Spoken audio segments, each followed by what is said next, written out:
You're not going to be able to live with yourself with this for the rest of your life. You'd be surprised what I can live with. On the evening of Friday, October 3rd, 2008, a 911 call was made from an Edmonton, Alberta neighborhood by a couple that had been in the area. The call stated that at approximately 9:23 p.m., the couple was on a walk together when a man called out to them and was seen stumbling towards them asking for help. As the man approached them, the couple turned around and started walking away from him, telling dispatchers that they thought they could be in danger of being robbed or assaulted. As the couple turned back around to see where the man was, he was gone. When police arrived to the scene, they were unable to find the man that approached the couple, and since they couldn't identify who he was, the report was set aside. A week later, on October 10th, 2008, Johnny Altinger met a woman named Sheena on a popular dating website. He was a quiet man who moved to Edmonton in the late 90s, where he studied at NAIT before taking a job in quality control at an oil field equipment manufacturer in Nisku, just south of Edmonton. He was an unmarried man who loved motorcycles, computers, New Age philosophy, and Elton John. On the same day they met, they planned to see each other for dinner that evening, and on the 10th of October, John made his way to Sheena's home in his red Mazda hatchback to a neighborhood just off of 40th Avenue, Northwest, in Edmonton, Alberta. Hours later, his friends were at a local bar waiting for him to show up, as they had planned to all meet there with him. Unfortunately, John never showed up, his friends assuming he was getting lucky that night. When he didn't show up to work the next day or make it to a family biking trip he had planned, his family and friends started getting worried. Only 3 days after John's disappearance, some of his friends and family received an email from him stating that he had just met a well-off woman named Jen, and they were planning to vacation in Costa Rica at her winter home. This text prompted his family and friends to go to his home and figure out what was going on. After minutes of waiting and no answer, they broke inside to find out that Johnny wasn't home, nor was there any signs of his personal belongings having been packed. They also found his suitcases and passport in the apartment. They then immediately went to the police and filed a missing persons report. Detective Bill Clark of the Edmonton Police Department was assigned to the case. Bill collected some evidence from the report, including a text message Johnny had sent when he arrived at Sheena's, mentioning the address he was going to be at in case he needed a designated driver to take him home. The first thing Detective Clark did was find out who resided at the address. He learned that the homeowner didn't reside at the property but was renting out the garage to a man named Mark Twitchell. Detective Clark then headed to the garage and was greeted by Mark, who then voluntarily went in for questioning.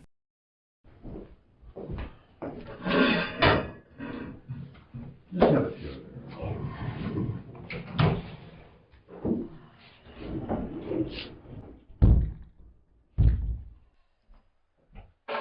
Okay, Mark. Now, just to go through things, like I mentioned to you, that I'm going to do a taped interview with you and stuff. There's my ID. Okay, so I'm Detective Mike Tabler, Police Service. And I'm here to talk to you tonight because the fact that you happen to be the renter of a garage that has come to our attention due to a missing person. Okay. Now, first of all, can you please state your name for me? Mark Twitchell. Okay. Now, the garage in question that we're talking about tonight, can you tell me the address of that place? 57. And when did you rent that garage? I began renting it on September 1st. And you got the only key to, or was it one or two keys? Two keys. Okay. So you got two keys. Mm-hmm. Okay. And where are those keys now? You guys have the one that I had. Okay. And the other one, the last I heard of was with one of my production assistants, Mike Young.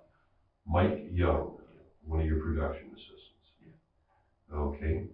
And he is an assistant to you, but he didn't rent the garage, it's yours, right? Mm-hmm. Now, I understand that you're doing this with a company, and I understand you're filming and stuff like that there. Yeah. Okay. Now, what have you been filming there? Have you been filming every day, or what's been going on there? Nope. Well, most of my stuff is all pre-production. I knew that I was going to use it as a location for filming, so basically I began looking for something that's suitable in like late August. Yeah. So found that garage, found that it was an ideal location. It worked great for what our purposes were, and rented it. The only time that we actually spent shooting in that place was the last weekend of September. The last weekend of September? Yeah. Okay. We had an evening shoot on the Friday, and that was for a couple of hours actually at someone else's house. It was downtown, we shot in our condo. And then all day Saturday is when we use the garage to film. Okay. So, So you, yeah, what type of film is it, or that you're shooting at this particular time? That you're talking about shooting at this, what sort of a film is it's it? a suspense thriller. Actually, it's a short film. The total runtime is only going to be about 8 or 9 minutes. Okay. So, yeah. Suspense thriller. Right. Just about 3 weeks since and that's the only filming that you've done. Have you been back there since that filming? Yeah, a couple of times. Yeah. When was that? Let's see. I went back. I don't remember the exact date, but I went back one time because we had like a table saw and a bunch of tools that were there, and my dad. And then last Friday That's Friday. was when I went there to just clean everything up, get the basic garbage out of there and stuff like that. There was still like a box of bottles and stuff like that, things that had been there previous to me renting the place that I just never got around to getting rid of. But just getting some stuff out of there, that was. When you say last Friday, do you mean the one just passed? And I mean, we're now in Sunday morning, right? No, it was a week ago. A week ago. Yeah. So, today being the 19th, it would have been like, probably 12. Wait, no, today's the 19th, today's Sunday, right? Oh, yeah. So the Friday before this Friday. So probably about the 10th. Yeah. Yeah. Mark just told the detective that the last time he was at the property was on the 10th of October, which was the same day that Johnny had a date and had been reported to have last been seen on. The 10th sounds about right. Yeah, 10th, that's what it was. Okay. So Friday the 10th, you go down there and clean the place up. Mm-hmm. And that's the last time you were there. At least hit us. One of my problems is always, I have issues with this. I have also issues with remembering tasks to do, so I live on lists. I try to formulate a list. As long as I have a list and I can check things off as I'm doing them, I'm okay. But I mean, so I need to stay organized, and I'm a procrastinator, stuff like that. So I think I did drop off, and honestly, I don't remember if it was this past week or the week before it, but I remember dropping off some cleaning materials just for the next time when we were going to go in there, because my intention again was to pitch this thing and get it into a TV series or a movie. And the place is so inexpensive to rent that I figured, you know what, for future episodes, that'd be great to have. So. Now, when's your next plan to shoot there? Oh, it's not decided yet. Not decided yet. It's still up in the So air. there's nothing planned for that garage. No. You live in St. Albert. Yeah. You'd be concerned about dropping off a few cleaning supplies there at the garage when nobody else is there. Sometime between that weekend and it had to be done right away. Well, not necessarily right away. The way that I do it again is on a list. So I would have had like a long list of line items of stuff that I'm getting done that day, and it just happened to be one of them. So it's like a stop off, drop it off, then go. Now, what sort of cleaning supplies would you have at that place? Paper towels, like stain cleaner, gloves, the usual stuff. Just because we deal with this, when you do anything that's involving like suspense thrillers or anything like that, and you want to have something that looks like blood on screen, we use this mix that's like a corn syrup with food coloring in it, because it looks really good on camera, and it has the right consistency and everything, but it's sticky as hell. Gets everywhere, and it's a nightmare. And last time, got all over the chair, got all over the floor. It's like ridiculous. So, and that was really my thing, was just because then everybody's grabbing stuff and moving it over, and every time they do, they rub up against it and get it all over their clothes, and it's sticky and annoying. So, it's just a matter of keeping that stuff off of there and clean. For the second time, Mark just inadvertently switched off topic completely. He goes from vaguely describing the cleaning products he had at the property to explaining why he would have cleaning products there without the detective even asking. Now, so you were doing quite a bit of that sort of stuff in the garage, Yeah. that kind of shooting, where there was like blood effect and that. So what other supplies would you have there that would be needed for that kind of thing? Well, it depends what you mean by supplies, because there's supplies and props and a lot of other stuff. A lot of that stuff that's in the garage was there when I rented it. Stuff that I got just for the shoot. There was like this, kit full of knives that we were gonna do. Where we were gonna do like a reveal shot, show the guy like opening this kit, and it looks all menacing and everything. Kind of put that into a montage. What else? Like the usual duct tape for the guy sitting in the chair, duct taping him up. Yeah. There's that stuff. The sword, obviously. There's two swords. One that like looks all glorious and cute on camera, and then the other one that's just a stunt one that's more stain resistant that we use to like dump all the syrup on and everything. Yeah. Some clothes, prop, mask, stuff like that. Now, it's, I'm just thinking about this. I mean, it's kind of odd that you're filming that kind of thing. Mm-hmm. And we end up drawn to that garage because of a missing person who supposedly went there. That's really freaky too. And as soon as they called me on the phone, as soon as Maxwell called me and said that, this is what's going on, I get this weird chill. Because it just doesn't sit right. So the first thing I start asking myself is who all knows about what we do there and what our schedule is like and stuff like that. And if we have a shooting schedule. And where would you have got these cleaning materials? Like, you sound like something kind of special. Where would you get that? Oh, it's like Home Depot or James or something like that. Yeah. Well, This is regular cleaning sheet? Yeah. We don't need anything that crazy. It's not like. Well, okay, I don't know. You were describing this stuff. Yeah. No, it's just like usual stuff. We don't have anything special. The garage is a dirty place anyway. We have no intention of putting anything cool in there. Yeah. So, just whatever will get the sticky stuff off or that kind of thing. Okay. That's basically it. Something that if it's not going to sit there and smell up the place, be better.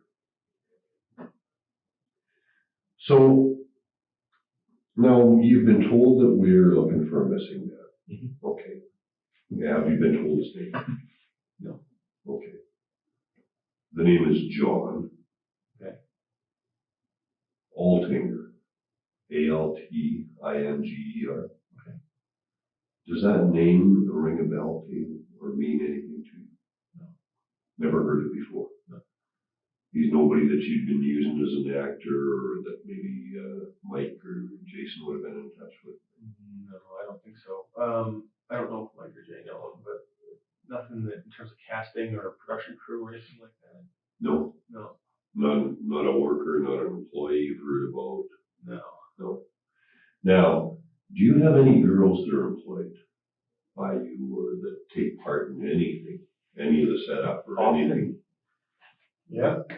We had a really great actress on this one that we worked with. She came to the condo set on the Friday. Came up from Red Deer, named Katrina. Katrina. Mm-hmm. Okay. Yeah. And that's the most recent. Mark just stated that they often had female cast in production, yet he only lists the first name Katrina as an example. If female cast members were often working with him, he'd likely name a few more than one first name, considering he addresses other members such as Mike Young with his first and last name. Okay, the indications we have, and we've got this through our investigations, and the address comes up, and the garage is described, and he actually says that he was there on that particular day. The particular day we're talking about is I think the 15th. 15th, okay. Now, and I may be mistaken, I may be mixing a couple of things up, but I think the 15th. And that's the day you're indicating that you were probably down there putting supplies there. Okay, yeah. Okay. Like on Wednesday or something. Yeah. And it was in and around the same sort of time frame that you were there. you know, that he would have been there, Okay, like in the afternoon. really? Yeah. And he was supposed to go there and meet a girl who described the address and told him how to get there. Now, this is girl he's met through, you know, an internet site. Okay. Doesn't know her from before. So he, of course, lets friends know where he's going. Right, okay. But want to meet a girl, swear him over. Sends it out to a few friends. All of a sudden, he disappears. Last known place was there. And that's where the trail goes cold on us. So, okay, let me get this straight. Yeah. The guy who's missing Yeah, shows up to my garage, right. Hopefully get that. Yeah. claims to have been in it, Yeah, and talk to a guy. talked to another guy. Yeah. So now there's two of them. And then he leaves. Because the girl's not there, that he's supposedly. Right. Okay. Okay.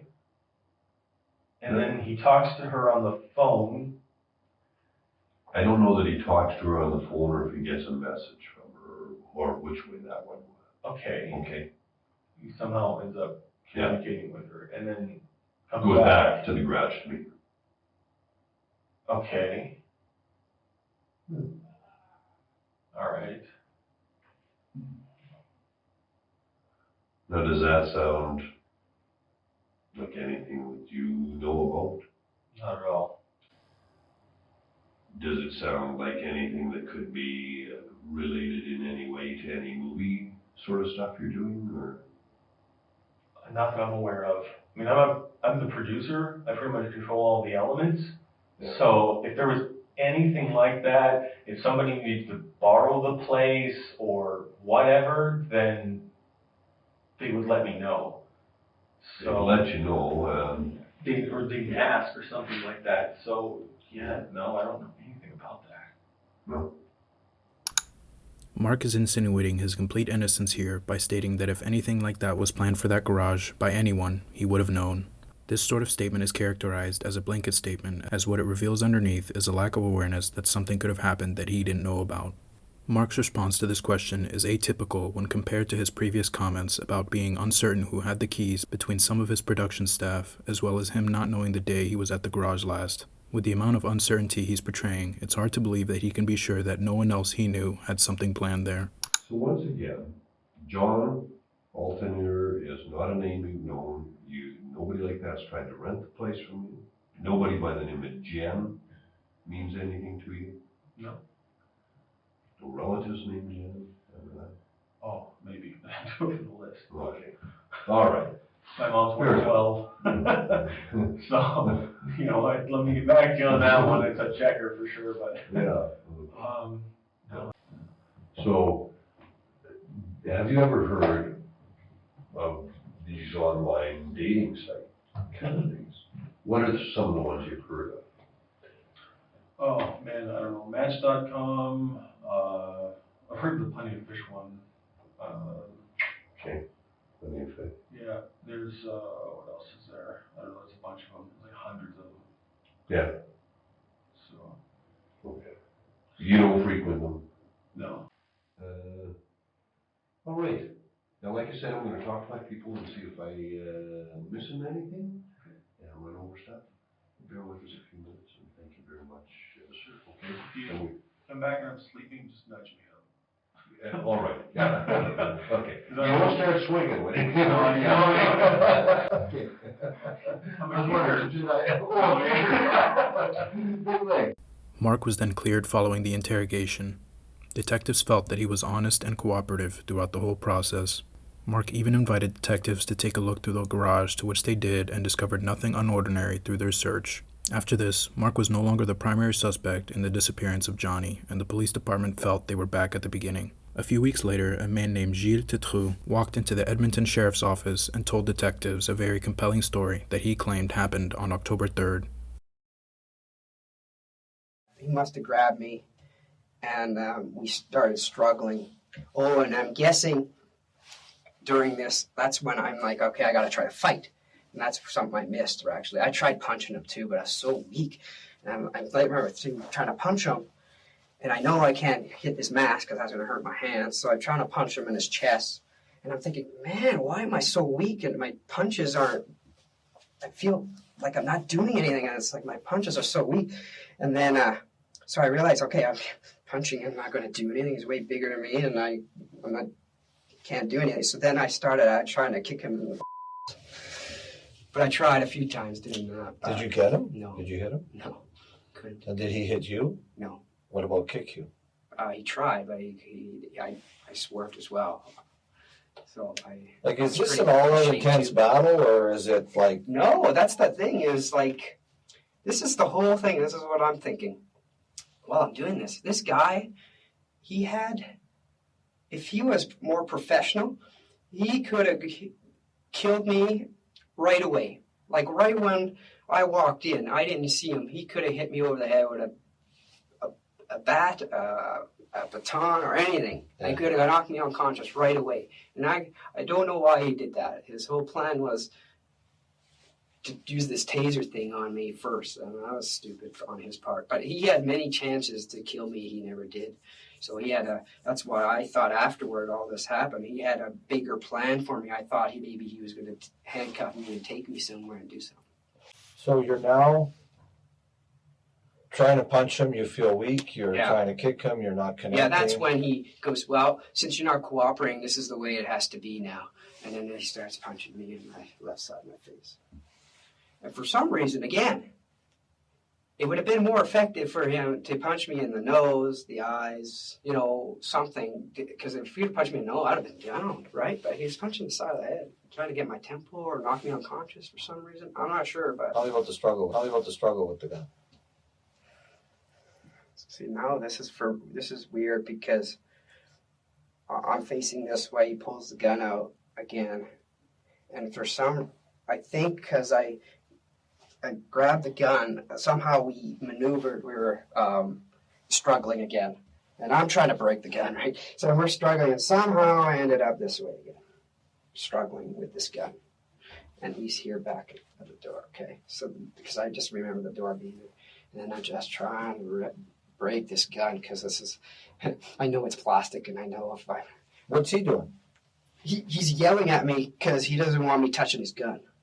And so then I wouldn't let go, obviously, and I had a hold of his other arm, just in case he tried to punch me in the left, but he never did. And so we're just struggling. You could tell, it's just weird that because if he was a real gun, he would have fired it or whatnot. He never did. He had nothing, and he never, just wasn't professional. It was just like, it was maybe his first time. That's how I... When Gilles gave them the address that the incident took place, they found out it had happened at the garage that Mark had been renting. Although his story was entirely believable, he was unable to identify the man who assaulted him. Officers then went and spoke to neighbors of Mark, and when they interviewed a neighbor only a few houses down, they found out they had seen a red hatchback in Mark's driveway. Once detectives heard about this, they asked Mark to come in for questioning once again. And he asked me, hey buddy, do you want to buy a car? And I said, well, I'm in a car. Like, what do you mean?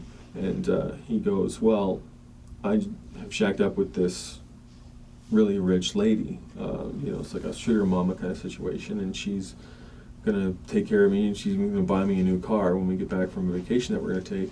Well, what's going on? Do you know, or? Yeah, that's what I'm gonna find out right now.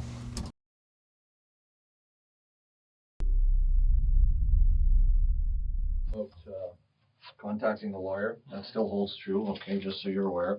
Okay. If at any time we're talking, you want to contact the lawyer, you can do so at any time. I'll take you to a phone. There's something else I want to tell you, Mark, and that's that there's absolutely no doubt in my mind that you're involved in the disappearance of John Altinger.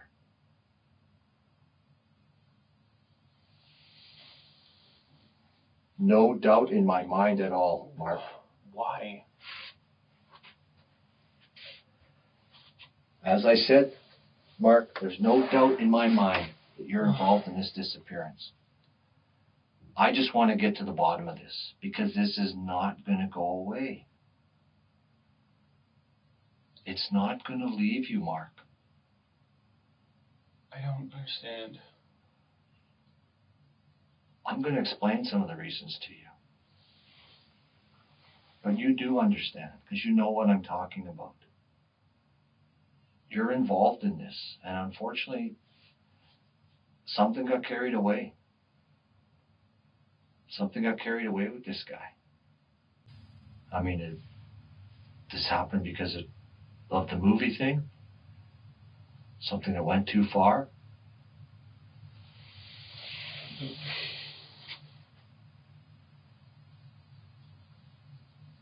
I have no idea what the hell is going on. You do have an idea. You have a very good idea, Mark, about what's going on. You know exactly what happened there that night. All I'm looking for is your side of the story, but the truth. Not what you've been telling me. Because what you've been telling me hasn't been the truth. Has it, Mark? This can't be. I don't.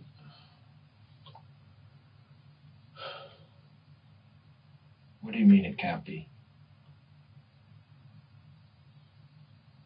I just don't understand.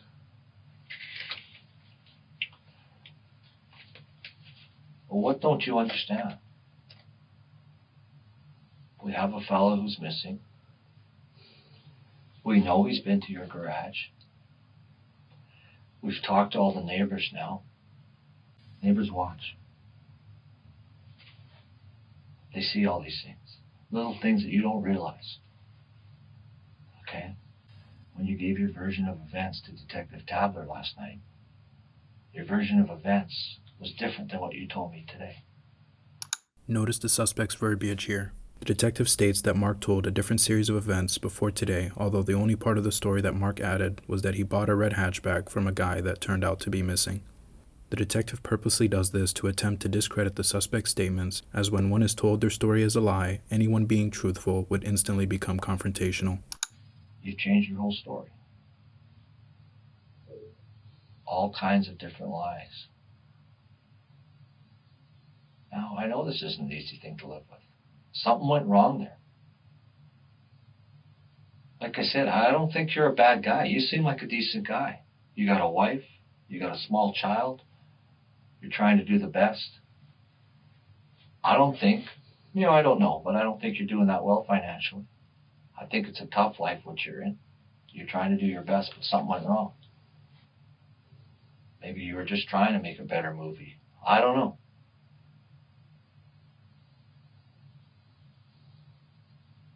But something went wrong and you're involved. And this is not going to go away, Mark. This is going to keep on eating at you and eat I at just you. feel like I'm in the fucking Twilight Zone right now. And why do you feel you're in the Twilight Zone? We need to get to the truth about what happened with John Altinger. You know very well that you don't buy a car that's worth over $10,000 from someone for $40. You know that. You know that you get a bill of sale. That part of your story is just lie after lie after lie. And it's time to end those lies, Mark. Not once do you mention a red car or buying a car off an individual you didn't know for $40 while he's asking about the disappearance of a guy who's seen at your garage.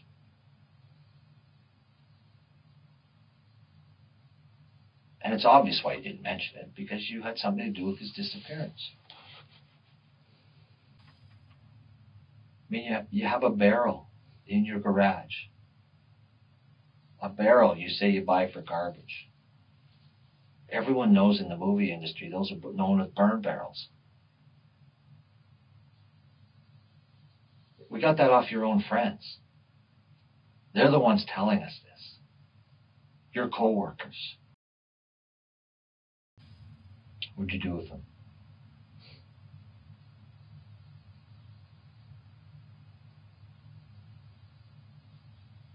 Wrong tree. Wrong dream? No, tree. Wrong tree. And what do you mean by that?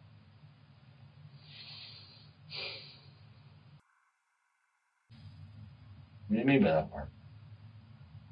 I'm done. What do you mean you're done?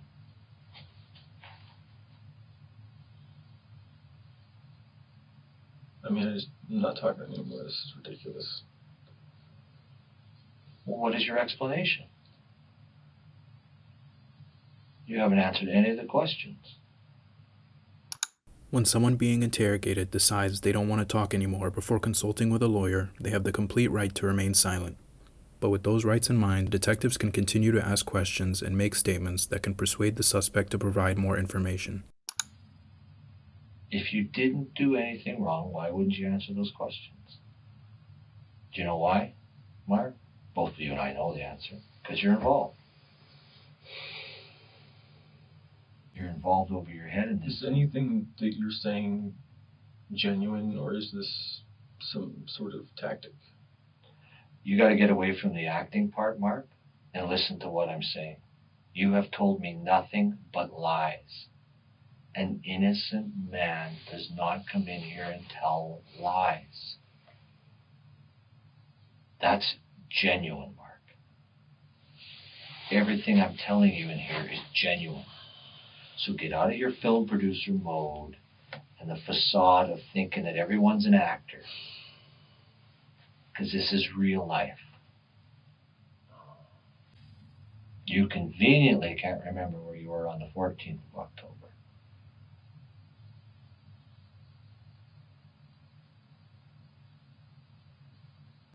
Nothing convenient about it. It's just actual fact. Despite anything that's been going on, I really cannot. You cannot what?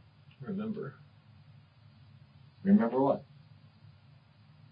about the 14th. So you can't remember about the 14th. Why did you lie about the 15th? Am I being charged? Not yet. Am I free to go? Yep. Then I will. Okay. We're seizing your car. So you won't be getting it back. We'll be getting a search warrant to go through the car, forensic examination. Okay? As soon as we're done interviewing everybody else, you will, we'll be coming back to charge you. It's just a matter of time. The detective brilliantly places a subconscious ultimatum of either proving his innocence now or being charged eventually. The detective is letting Mark know that if he does choose to walk away without talking, that he would eventually be caught anyway. All right?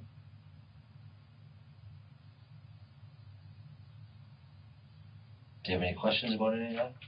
Do you want to clear anything up now so I don't have to keep coming after you?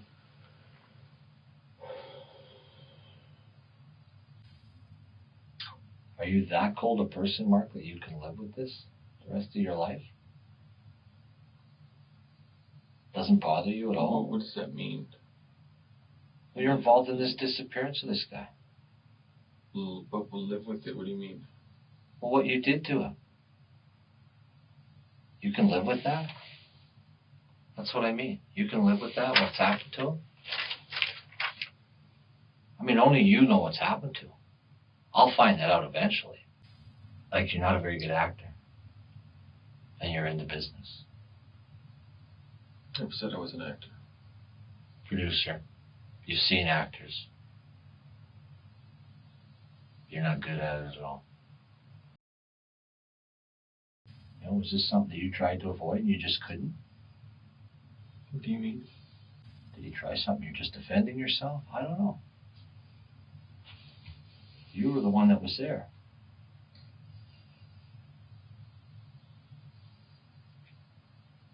It's a really weird comment that you made. Pardon me? It's a very weird comment you made Which comment is that? about what.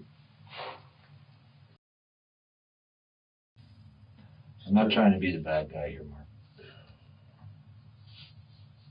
Can't help but feel like that's a tactic. I just feel like everything is a tactic right now. Why do you think that? When you know what I've told you in this room is the truth, so how do you say that the tactic? Just, we're not seeing a movie, but it's a top thing. This is real life stuff. You gotta get away from the movies. Yeah, I know. That's the problem here. All I'm here for is get the truth. That's my job. There's two sides to every story. I know why John went to the garage. I know a little bit about his background and what he's into. Not very pretty. What does that mean? Well, I'm not going to go into all that because that's not the stuff that you need to know. But let's just say he's got some skeletons in his closet.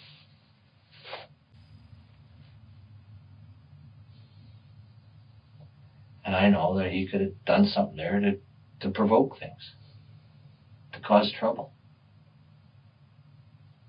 And if he did, and something happened because of his provoking or provocation there,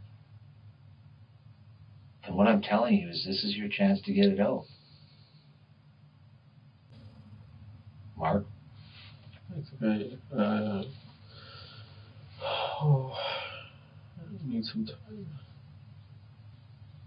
I need to be able to sleep. This isn't going to go away while you sleep, Mark. I know. That's the problem. It's time for you to step up to the plate. Tell me what happened to John. Tell me where he is.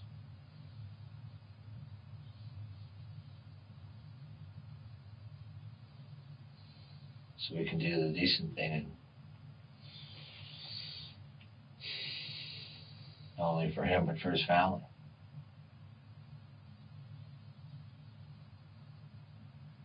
And for your own well-being. You're not going to be able to live with yourself with this for the rest of your life. You'd be surprised what I can live with. Mark was released following the interrogation with his vehicle seized for the forensics team to examine. Detectives then decided to take Mark back to the garage. See that? Take a look at those windows right there. See how easy it is for the neighbors to see who's doing it? See that? See that there? Beautiful view coming from the neighbor's house, either side. See who's doing this. Too easy. Way too easy, Mark. Bring back any memories? You want to tell us where the body is now? We'll get this over with. Get you back to the station. Less than 24 hours later, forensics found the blood of John Altinger in the trunk of Mark's car. Detectives then drove to his home and arrested him on October 31st, 2008, charging him with first-degree murder. Before driving Mark directly to the police station, they decided to take him on a drive around, hoping to get him to confess where he dumped the body. I mean, let's look at this realistically, Mark. You will be able to sit in jail while you're serving your time and write this whole thing out.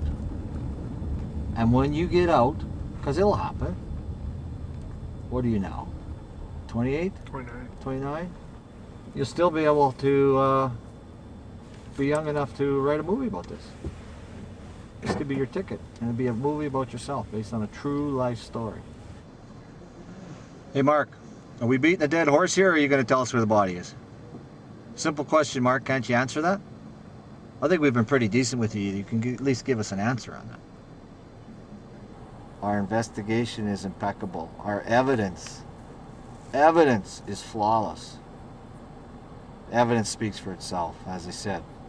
The only piece of the puzzle that's missing is returning Johnny Altinger to his family. The decent thing to do. All we're saying is you can end the story and just satisfy the family.